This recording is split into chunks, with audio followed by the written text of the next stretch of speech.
relief yesterday, reaching an all-time high again after the signing of the Phase 1 trade deal. I was looking back to see what people were saying about this market when it was clear that then candidate Trump was going to be winning that election back in 2016.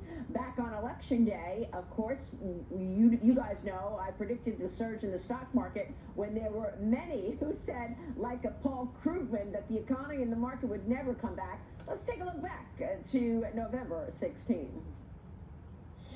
This ultimately will be a huge buying opportunity because when you look at both candidates' economic plans, on the Trump side, he wants to lower taxes and roll back regulations. Regulation has been the one barrier for small business and large business, by the way, in terms of growth.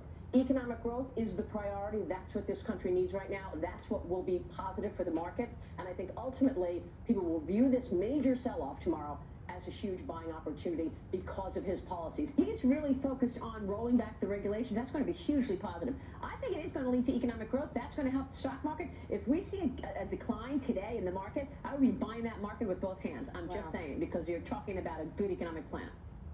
And that was back when the Dow was at 18,300. Not bad, Steve Forbes. Not bad at all, and I hope you were allowed to follow your own advice, because that means you're going to be on the Forbes 400 rich list the way you're rolling on that one.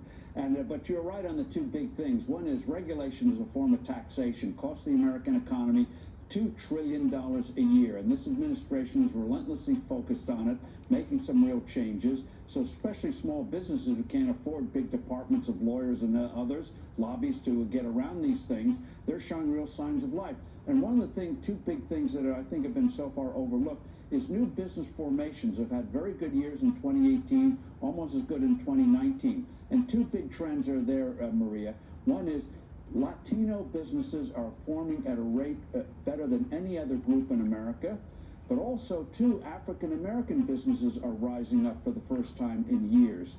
So you have this entrepreneurship out there, which is not only good for job creation, but shows that once again, the American economy, when allowed to breathe, by God, brings everyone into it. And we're seeing entrepreneurship in places that no one had looked before. It's very exciting. What makes me nuts is when people talk about, well, everybody doesn't participate in the stock market. Well, you know what? The stock market is an indication of how prosperous the prosperity that everyone is feeling in this country. You have income inequality shrinking, where wages at the lower end, where rank and file workers, factory workers, their wages are going up faster than the rich people in this country. You have in 2018, Steve mentioned that year, for the first time in 26 years, every single metropolitan area in this country has been seeing income gains.